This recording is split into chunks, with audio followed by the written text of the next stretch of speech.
नमस्कार, PM news में आप सभी दर्शकों का स्वागत है। मैं आपके साथ राजू मिश्रा।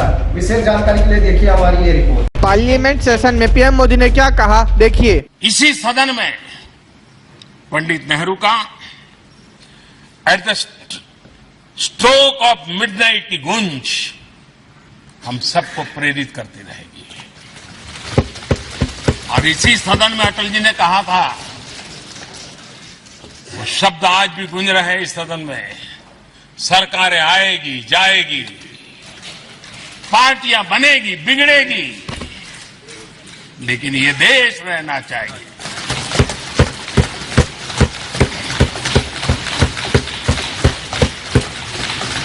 आदरणीय अध्यक्ष जी, पंडित नेहरू की जो प्रारंभिक मंत्री परिषद थी, बाबा साहब आम्बेडकर जी एक मंत्री के रूप में दुनिया की बेस्ट प्रैक्टिसेस भारत में लाने पर बहुत जोर दिया करते थे। फैक्ट्री कानून में अंतर्राष्ट्रीय सुझावों को शामिल करने पर बाबा साहब सर्वाधिक आग्रही रहे थे और उसका परिणाम आज देश को लाभ मिल रहा है। बाबा साहब आम्बेडकर ने देश को नेहरू जी की सरकार में वाटर पॉलिसी दी थी और उस वाटर पॉलिसी बनाने में बाबा साहब आम्बेडकर की बहुत बड़ी भूमिका रही थी। आदरणीय अध्यक्ष जी, हम ये जानते हैं कि भारत में बाबा साहब आम्बेडकर एक बात हमेशा कहते थे कि भारत में सामाजिक न्याय के लिए भारत का औद्योगिकरण होना बहुत जरूरी है, क्योंकि देश के दलित पिछड़ों के पास जमीन ही नहीं है, वो क्या करेगा? औद्योगिकरण होना चाहिए। और बाबा साहब इस बात को मान करके डॉक्टर श्यामा प्रसाद मुखर्जी, जो पंडित नेहरू के मंत्री थे, उन्होंने इस देश में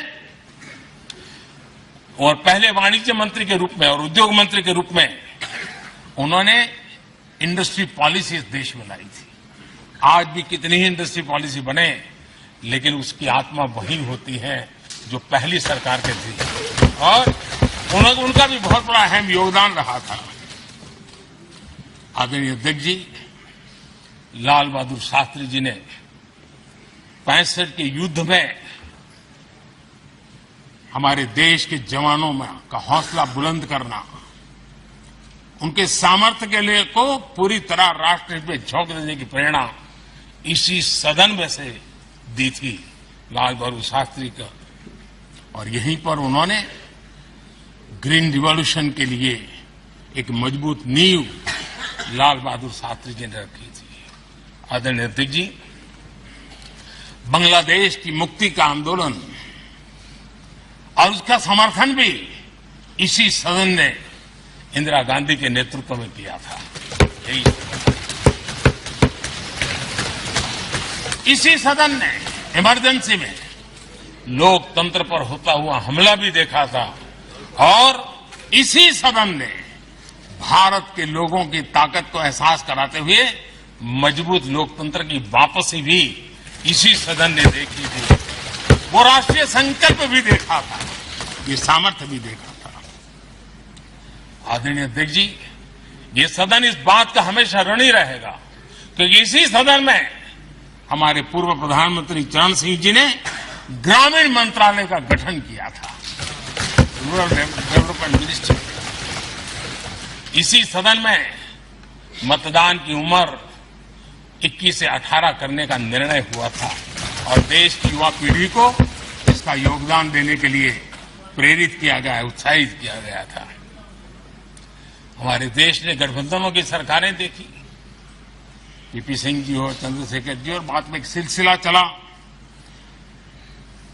लंबे अरसे से दिशा में देश जा रहा था, आर्थिक नीतियों के बोझ तले देश दबा हुआ था, लेकिन नरसिम्हा राव की सरकार थी जिन्होंने हिम्मत के साथ पुरानी आर्थिक नीतियों को छोड़ करके नई राह पकड़ने का फैसला किया था, जिसके आज देश को परिणाम मिलते हैं।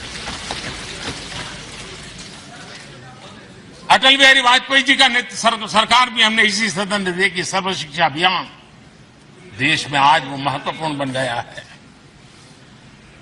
आदिवासी कार्यालय मंत्रालय अटल जी ने बनाया, नॉर्थ ईस्ट का मंत्रालय अटल जी ने बनाया, न्यूक्लियर टेस्ट भारत के सामर्थ्य का परिचायक बन गया।